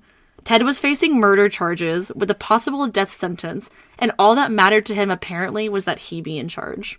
End quote. And he looked good. She's like, he didn't care about, like, doing a good job, like, Right. defending himself. He just wanted to be the one that had the say, because he thinks he's fucking smarter than everyone. I bet he wore those plaid pants, too. Seriously. He probably fucking did, Probably honestly. did, and he was like, I'm gonna wear these goofy-ass pants, and I'm gonna win this case. But honestly, dude, like... How do you not take the advice of your defense attorneys? Seriously, like, how do you fucking just say, no, I got it. Like, I went to law school. They're like, yeah, well, we've been fucking defending people for, like, probably Decades. years and years and years. And he's like, no, I got it. I got it. I went to law school. Seriously. But that's even, when you have a defense team, it's a team for a reason. 'Cause everybody's thinking differently and collaborate and, like, that doesn't make, oh, God. So he's like, I'll allow you guys to work alongside me, but, like, my say is final. You're just for show. Yeah. Be my assistants. Exactly. Yeah. Another Tallahassee public defender and member of the defense team, Mike Minerva, I think is how you say it. Minerva, stated that a pre-trial plea bargain was actually negotiated. That would have Ted plead guilty to killing Lisa, Margaret, and Kimberly in exchange for a firm 75-year prison sentence. Prosecutors were actually really interested in this idea, mostly because, quote, prospects of losing at trial were very good, end quote. I'm not sure if this was, like, just because it was such a huge case and they had to extradite and all that stuff, or there was just, like, so much evidence in such a little time. With possibility of parole or no? No, just, like, flat. Flat 75 years. I think so. But either way, the prosecution was, like, all for it. Yeah. Ted, on the other hand, looked at the plea deal not only as a means of avoiding the death penalty, but also as a, quote, tactical move. Like, your move, guy. Tactical fuel. Like, what the fuck? He figured that he would just enter his plea, then wait a few years for evidence to disintegrate or become lost, and or witnesses to die, just move on or retract their testimonies. This guy's not a lawyer. So fucking arrogant. He's like, I'll just wait them out. They'll eventually give up and I'll be crowned amazing and brilliant and I'll be let out. Like, no. That's not how it fucking works. No. Fuck. God, so annoying. He figured as well that once the case against him had just disappeared, he would file a post-conviction motion to set aside the plea deal and secure an acquittal. Like, that's not how it fucking works. That's not how this works. Like, yeah. So even though this seemed like a genius plan on Ted's behalf, he actually ended up refusing the deal. So he didn't even go through with it. Good, because you're going to be found guilty and you're going to rot in prison. So Mike Minerva would later say, quote, it made him realize he was going to have to stand up in front of the whole world and say he was guilty. He just couldn't do it. End quote. I like that end quote. End quote. End quote. So during trial, crucial testimony came from Chi Omega sorority sisters Connie Hastings and Nita Neary, who could both place Ted in the house with the murder weapon on the night of the crime. It's like Clue. This guy. He was in the sorority house with the knife. Yeah. You know. Yeah. In the bedroom with the candlestick. Was Ted. Yeah. Of course, like we said earlier, the bite wounds left on Lisa's buttocks were very incriminating pieces of evidence along with her nipple mark. Forensic odontologists Richard Swervin and Lowell Levine would match the bite marks to castings of Ted's teeth, which is, like you said, what you want to do, which is pretty cool. I wanted to do that, but you have to do dentistry and forensics. Oh, that's wild. It's a lot. It's a lot of schooling, so yeah. After all of the evidence and testimonies were on the table, the jury would deliberate for less than 7 hours before convicting Ted Bundy on July 24th, 1979, of the Margaret and Lisa murders, 3 counts of attempted first-degree murders, and 2 counts of burglary. So, attempted first-degree, makes sense. Trial judge Edward Coart imposed death sentences for the murder convictions. 6 months later, a second trial would take place in Orlando for the abduction and murder of Kimberly Leach. Ted would be found guilty once again after less than 8 hours deliberation. This was mostly due to the testimony of eyewitnesses who saw him leading Kimberly from the schoolyard to his van. It's like, okay, what the fuck? As well as the material evidence like clothing fibers, which is like Locard's exchange principle that we were talking about. So kind of something like that. So something really fucking wild that happened during this hearing. I had no fucking clue about this. Are you ready? Like it's not wild already. Yeah, this is a wild story.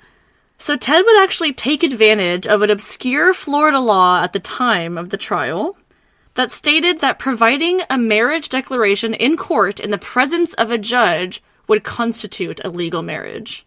Okay. So you remember Carol Boone from earlier? Oh, no, Carol. The twice-divorced mother of 2 who Ted started Carol, dating during his first round of murders? What are you doing, Carol? Well, since Ted was acting as his own lawyer, he had an opportunity to question Carol on the witness stand. She had actually moved to Florida to be near Ted previously and had testified for him for the defense on the past 2 trials as well. Okay. This time she was testifying once again as a character witness. During his questioning of her, Ted would ask Carol to marry him, and she would say yes. In front of the judge. They were In front of the legally married. judge. Once she accepted, Ted would turn and address the court, declaring that they were now legally married, according to the law. How romantic. I have, fucking heaves. It's so Isn't romantic. that wild? It's so wild. Like, you can just ask someone to marry you in court in front of a judge, yeah. and they say yes, and then you're legally married. Yeah. Like, what the fuck? All right, noted. On February 10th, 1980, Ted was sentenced for a 3rd time to death by electrocution. As the sentence was announced, Ted reportedly stood up and shouted, quote, "Tell the jury they were wrong." Like what? End quote. Tell the jury they were wrong. This 3rd death penalty would be the one that was ultimately carried out. So a bunch of the other ones got stayed, the stay of execution, and then this was the one. Wow. In October 1981, while Ted was on death row, Carol would give birth to a daughter by the name of Rose, naming Ted as the father. How's that possible? While conjugal visits were actually not allowed at the Florida State Prison, where Ted was being held, it was very known that the inmates would gather a bunch of money together and bribe the guards for, intimate time with their female visitors. So It's very possible and really well thought that Ted is the father of this child. Wasn't there another Rose in the story, though? DeRoche is the other one's last name. I think you're thinking of Carol DeRoche. Oh, yeah, that's probably what I'm thinking of. Rose. Mm-hmm. Shortly after the Kimberly Leach trial had ended, Ted would initiate a series of interviews with Stephen McCoud and Hugh Ainsworth. He was noted as speaking mostly in the 3rd person to avoid, quote, "the stigma of confession," end quote. But he did begin for the very first time to relay details of his crimes and his thought processes throughout his life. So he was like, well, he did this, and Ted did this. Yeah, Ted. He would say, Ted did this, which was fucking gross. That's creepy. He would recount his career as a thief, confirming Liz's longtime suspicion that he had shoplifted pretty much everything he fucking owned. He would say about this, quote, "The big payoff for me was actually possessing whatever it was I had stolen. I really enjoyed having something that I had wanted and gone out and taken," end quote. It was also something that he admitted to be a very important motive for rape and murder as well, possession. I see. He stated that sexual assault had fulfilled his need to, quote, "totally possess his victims," end quote. He also explained that at first he would kill his victims, quote, "as a matter of expediency to eliminate the possibility of being caught," end quote. And later he would admit that murder became part of the, quote, "adventure," end quote, which is gross. It's part of the adventure. It's a beautiful ride. That's disgusting. He probably thought that. Yeah, he probably thought this was, all part of the human experience. Yeah, he would also state about this, quote, "The ultimate possession was, in fact, the taking of life, and then the physical possession of the remains," end quote. Oh, that's fucking nauseating. Yes. So remember way earlier I talked about a gentleman by the name of William Hagmaier? Mm-hmm. And I was like, I'll remember what he is later. So he's a behavioral analysis in the behavioral analysis unit of the FBI. So he was another person that Ted would confide in about interviews later in life, or towards the end of his life. So according to William about Ted, quote, he said that after a while, murder is not just a crime of lust or violence. It becomes possession. They are a part of you. The victim becomes a part of you, and you two are forever one. And the grounds where you kill them or leave them become sacred to you, and you will always be drawn back to them, end quote. Ted would also confide in William that he considered himself to be an amateur or an impulsive killer in his early years, before moving into what he called his, quote, prime or predator phase, at about the time of the murders in 1974. This phrase became very infamous because it implies that Ted indeed had murder victims before 1974. Yeah. So he's like, oh yeah, I was really sloppy before then. So it's like he's willing to only take credit for things that happened after he got good at it. Yeah, which is really gross. Ugh. In July 1984, prison guards would come across 2 hacksaw blades very well hidden in Ted's cell. He never learns his lesson, does he? Yeah. A steel bar in one of the cell's windows had also been completely cut throughout the top and bottom and glued back into place with a homemade adhesive. Several months later, guards would also find an unauthorized mirror, and Ted was then moved to a different cell after this. An unauthorized mirror? Like, he wasn't allowed to have a mirror. Maybe, it's Well, glass. because the glass, Break it. yeah. Shortly thereafter, Ted would be charged with a disciplinary infraction for unauthorized correspondence with another high-profile criminal, John Hinckley Jr. Ooh. Did we talk about this one already? Maybe No, not really. But for those that don't know, John Hinckley Jr. was an American man who attempted to assassinate Ronald Reagan, president, on March 30th, 1981, just 2 months after Reagan's first inauguration. We might talk about him in the future, but I just wanted to pepper that in there. Pepper that in. In October 1984, Ted would contact Robert Keppel and offer to share his self-proclaimed expertise in serial killer psychology. I am an expert at serial killer psychology because I am a serial killer. Yeah. So he was offering to share his expertise on the ongoing manhunt in Washington for the Green River Killer, also identified as Gary Ridgway. Identified, but that's his name. He also identified as Gary Ridgway. Yeah. So we actually did an episode on Green River, Gary Ridgway. We actually talked about this interview that Ted did, more in detail on that episode. So if you haven't heard that, jump on over and listen.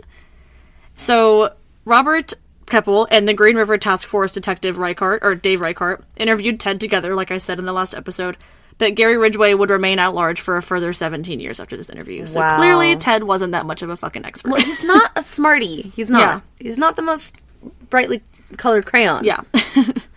March 4th, 1986 was the execution date set for the Chi Omega convictions. In April, shortly after the new date of July 2nd was announced, Ted would finally confess many more details about what he did to some of his victims after their deaths. He told them that he would revisit Taylor Mountain and other secondary crime scenes, often several times, to lie with his victims and perform sexual acts with their bodies until putrefaction forced him to stop. Forced him to stop? Yes. So, without being, like, too overly disgusting, like, essentially, like, it was, like, physically impossible. Like, for him to have to sexually assault the bodies. Or, yeah. Because they were to so perform badly necrophiliac, like, yes. acts. Yes. That's fucking gross. Yes. He would also explain that in some cases, he would drive several hours each way and remain the entire night in those places, like, with his victims. Like, he would just lay down just wherever they were? Just fall asleep. Yeah. Or maybe not. He confessed that in Utah, he applied makeup to one of his victims' lifeless faces and repeatedly washed another one's hair. I mentioned that earlier. He stated about this, quote, "If you've got time, they can be anything you want them to be," end quote. That is so it just makes you want to vomit, right? Fucking disgusting. I'm literally covering my mouth right now. He also admitted to decapitating at least 12 of his victims with a hacksaw and would keep a number of their heads in his apartment before disposing of them. And I put that in there because of the friends staying at the apartment or the coworkers. Yeah, like, how do you not know? Like, how do you not know? It's not like their fault. I'm just saying, like, it's crazy. Less than 15 hours before the new date of execution on July 2nd, the 11th Circuit Court of Appeals stayed and indefinitely his execution, and they remanded the Chi Omega case review on multiple technicalities, including Ted's mental competency to stand trial. November 18th would be the new date that was set to carry out the Kimberly Leach sentence. Again, a lot of his execution dates kind of kept getting pushed and stuff. Yeah. He actually had a couple of other different stays, but an all-firm execution date was finally set for January 24th, 1989. And it was finally announced. It's like, we are not fucking changing this date. Like, yeah, the judge was like, we're not doing it. Even I think the governor was like, we're not fucking doing it. Yeah, exactly. Ted had such an insane ride through the appeal courts, in fact, that a statement was made. Quote, "Contrary to popular belief, the courts moved Bundy as fast as they could. Even the prosecutors acknowledged that Bundy's lawyers never employed delaying tactics. The people everywhere seethed at the apparent delay in executing the archdemon. Ted Bundy was actually on the fast track," end quote. Damn. So he's saying, like, no matter how many times we've been pushing this, like, we're trying our fucking damnedest to get executed. Yeah, absolutely. With all the appeals exhausted and no further reason to, like, hide the fact that he did these crimes any longer, Ted agreed to speak frankly with investigators. He would confess to murdering all 8 of the Washington and Oregon women and would describe 3 additional previously unknown victims in Washington and 2 in Oregon, who he declined to identify. He also stated that he had left a 5th body on Taylor Mountain, like I said earlier, but it was never recovered. Robert Keppel stated about these descriptions, quote, "He described Issaquah crime scene, and it was almost like he was just there, like he was seeing everything. He was infatuated with the idea because he spent so much time there. He is just totally consumed with murder all the time. End quote. Polly Nelson's experience was similar. Again, this was one of the appointed attorneys that was mostly an assistant to Ted. Yeah. You're just the assistant. Yeah. She stated, quote, "It was the absolute misogyny of his crimes, his manifest rage against women. He had no compassion at all. He was totally engrossed in the details. His murders were his life's accomplishments." End quote. Ugh. I know. Ugh. That's what's interesting about Ted Bundy is just the fact that, like he said, not her, the defense attorney, right? Polly, yeah, Robert Keppel. Yeah, when he was just saying, like, it's all consuming, that's like, it's just, he doesn't know how to be anything else but a murderer. Yeah. And that's just his job. That's it. That's his job. Yeah, that's his thing. God. So due to all of these, like, last-minute confessions being thrown out there were a lot of questions being asked about whether or not Ted was going to be retried for any of these new victims. It became very clear that no further stays were going to be coming from the courts, and his execution date was not going to change again. Yeah. Polly Nelson stated about this, quote, "The families already believed that the victims were dead and that Ted had killed them. They didn't need his confession." End quote. Damn. So they're like, fucking just execute him. We don't need to retry him for anything. Like, everyone already knows. Yeah. Florida Governor Bob Martinez made a statement as well. Quote, "We are not going to have the system manipulated. For him to be negotiating for his life over the bodies of victims is despicable." End quote. Fuck. So he was like, he's trying to give us all this new evidence so that we'll keep trying him, so that we'll keep him alive. Yeah. And we're not fucking doing that. We're not doing that. Carol Boone had actually truly thought that Ted was innocent throughout his trials and was noted as feeling, quote, "deeply betrayed" by his admission that he was, in fact, guilty. His wife. What kind of bullshit was he feeding her? I have no idea, but she, like, moved down to Florida for him. She did a character witness at all three of his trials. All that. As soon as he admitted his guilt, she would actually take their kid and move back to Washington and refused to accept any of his phone calls on the morning of his execution. Oh, damn, that's cold. She's like, fuck you. That's fucking cold. Yeah. I mean, not that he deserves it or anything. He doesn't deserve a fucking phone call. But he must have just been feeding her some bullshit. Like, no, like, let's have a baby because, eventually I'm gonna get out of here. They're gonna find me innocent one day. Yeah. On the eve of Ted Bundy's execution, it was noted that he actually discussed committing suicide. It is widely thought that he did not just want to give the state the satisfaction of killing him, and he would have rather gone out at his own accord. Theodore Robert Bundy was executed via electric chair at 7:16 a.m. on Tuesday, January 24th, 1989. His final words were directed at his attorney, Jim Coleman, and Methodist minister, Fred Lawrence. Quote, "Jim and Fred, I'd like you to give my love to my family and friends." End quote. Like, fuck off. Like, fuck off. Hundreds of onlookers sang, danced, and set off fireworks in the pasture across from the prison as the execution was carried out. They then celebrated as the white hearse containing Ted's body left the prison. He was cremated in Gainesville, and his ashes were scattered in an undisclosed location in the Cascade Range of Washington State in accordance with his will.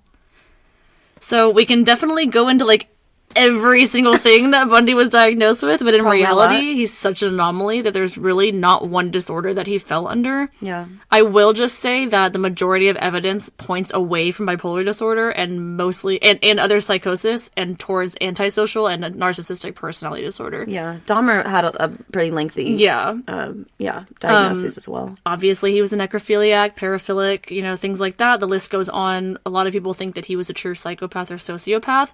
But I just wanted to briefly touch on that. I will just really quickly go through a list of victims that were thought to be his, but were not confirmed. These are going to be ones that I've mentioned earlier, but I just wanted to give them the, acknowledgement at the very end of kind of talking a little bit more about them. Mm-hmm. So we're going to talk about those real quick. And the, mental illness we could talk about for fucking days. So, of course, there's Anne Marie Burr. We talked about her in part 1. That's the 8-year-old that vanished from her home in 1961. So this is one of the ones, but Ted was only 14 at this time, remember? Okay. The next are flight attendants Lisa E. Wick and Lonnie Ree Trumbull, both 20 years old. They were found bludgeoned with a piece of lumber as they slept in their basement apartment in June of 1966. There are many similarities to this crime scene and the Chi Omega house crime scene, so people do think that it might have been Ted. Lisa would ultimately survive the attack, and unfortunately Lonnie would pass away. But Lisa was noted as saying, quote, "I know that it was Ted Bundy who did that to us, but I can't tell you how I know." End quote. Oof. I know. It's like you just it's have that his feeling. silhouette or something. Yeah. Next is Susan Marguerite Davis and Elizabeth Perry, both 19. These two women were both stabbed to death in New Jersey on May 30th, 1969. Bundy is considered a, quote, strong suspect in this case, but it's a bunch of circumstantial evidence. 24-year-old elementary school teacher Rita Patricia Curran was actually murdered in her basement apartment on July 19th, 1971 in Burlington, Vermont. She had been strangled, bludgeoned, and sexually assaulted. Ted had told Robert Keppel that he had murdered a young woman in 1971 in Burlington, but he was never confirmed to be the perpetrator of this crime. 21-year-old Joyce LePage was last seen on the evening of July 22nd, 1971, when her friends dropped her off at an apartment on the campus of Washington State. According to reports, a, quote, yellow Volkswagen Bug was matching Ted's description. A person as well was not the bug, the person. Yeah. And a person matching Ted's description were both spotted on campus at the time of her disappearance, but he still does remain a suspect. Again, it's an open case. Carrie Mae Hardy, 22, disappeared while hitchhiking on June 24th, 1972 from Capitol Hill, Washington. They initially thought that she was a victim of Gary Ridgway, but neither him or Ted ever commented on her case, so there's nothing linking her to either of them. Rita Lorraine Jolly, 17, disappeared from Oregon on June 29th, 1973. Ted did confess to those two homicides in Oregon without identifying the victim, so it's widely thought that he might have been the perpetrator behind this disappearance. Yeah. Catherine Mary Devine, 14, was abducted on November 25th, 1973, near Olympia, Washington. And Brenda Joy Baker, also 14, was last seen hitchhiking on May 27th, 1974, around the same area. Ted is widely believed to be responsible for both murders, but he told Robert Keppel that he did not know either of these girls. I should say disappearances, not murders, because, again, there's no evidence right there. 19-year-old Sandra Jean Weaver had been living in Utah and was lost in Salt Lake City on July 1st, 1974. Sources actually conflict on whether Ted mentioned her name during his death or interview, like before his death or interviews or not, but again, her murder still remains unsolved today. Melanie Suzanne Cooley, age 18, disappeared on April 15th, 1975 in Colorado. Gas station receipts actually placed Ted at nearby Golden, Colorado on the day that she disappeared, but again, still a cold case. Go ahead. So Cooley, her last name was Cooley, but you'd mentioned her earlier in the podcast. Yeah, some of these people are ones that I mentioned kind of earlier briefly, but I just wanted to kind of put them down here just to remind everyone that they are still cold cases. And, you know, if anyone obviously has any information, like, please call. He actually was questioned about this next one, and it's pretty interesting. So Shelley K. Robertson, 24, failed to show up for work in Golden, Colorado on July 1st, the same day. But when he was questioned about this case, he said, quote, "I don't want to talk about that." So he didn't say, like, "I don't know who that is," or, that wasn't me. Yeah, I don't want to talk about that. Even though there's no direct evidence of his involvement. Right. And the case still remains open. 23-year-old Nancy Perry Baird disappeared from the gas station where she worked in Utah on July 4th, 1975, and remains classified as a missing person today. Ted would deny any involvement in this disappearance, but it is thought that he might have something to do with it. And lastly, Debbie Smith, who was 17, was last seen in Salt Lake City in early February 1976. Ted is listed as a perpetrator by some sources, but her murder officially remains unsolved as well. Wow. So, a lot of victims, obviously a lot of those people, we don't know for sure if he is the perpetrator or not, but I definitely wanted to, you know, write those down and make sure that I mentioned all of them, of course, because they are on a lot of sources that I was looking up, and, you know, they deserve to be mentioned as well. Absolutely, so. yeah. But yeah, that's the fucking wild That is story. so wild. I think that's one of the more wilder ones that we've done, actually. Like, dude. It never stopped. I hate saying this because we love bringing you guys content, but, like, I am so ready to stop researching Ted Bundy.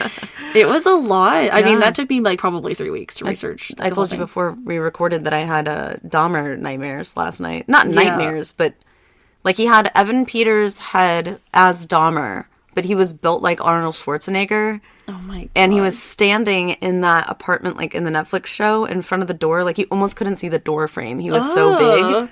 And he had his glasses and everything, but he was God, like, that's so funny. But his body was like tan, like Arnold Schwarzenegger. That's hilarious. Because that's what he was into. He was into muscular men, and so it was just stuck in my head. And I just remember thinking, I'm in a dream with Dahmer right now. You know, like, I gotta wake up. God. It wasn't even like, it was just because of the case and Yeah. and thinking about it and it just being a part of your life, you know, when you For sure. research for stuff like this for so long, you know? Yeah, absolutely. Well, thank you guys so much for joining us. I hope you guys like these longer cases. This is my, like, proof that I had to do Bundy in 2 parts, because this is both, like, an hour and a half long episodes.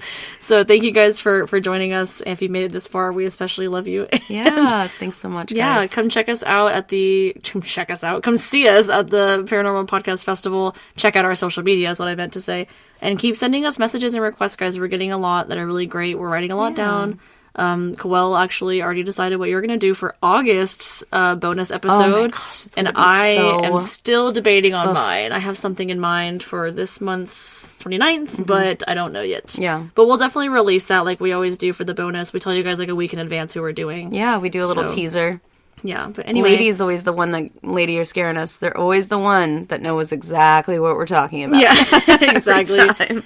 And I also just wanted to pepper in a little something that I'm really excited about. I actually completed my application for my forensic psychology master's degree today. So Yay! I applied for grad school today, and hopefully I will That is get in. so exciting. And it's going to be forensic psych, not forensic. It's going to be a MS though, so it's going to be like technically forensic science, Yeah. but it's like it's forensic. It's not like a thesis. It's just like a general exciting degree. But hopefully I'll Good get stuff. accepted so I can start that. That's going to be really Yeah, cool. we're riding high right now for sure. Seriously. Okay, well, we will see you guys on Monday with another Minty Breaky. Yes. And we love you. We love you. Bye. Born and brewed in Southern California since 1963, the Coffee Bean and Tea Leaf has always been passionate about connecting loyal customers with carefully handcrafted products. Their coffee master, Jay Isaias, only selects the top 1% of Arabica beans from the world's best-growing regions, giving customers the best quality products every time.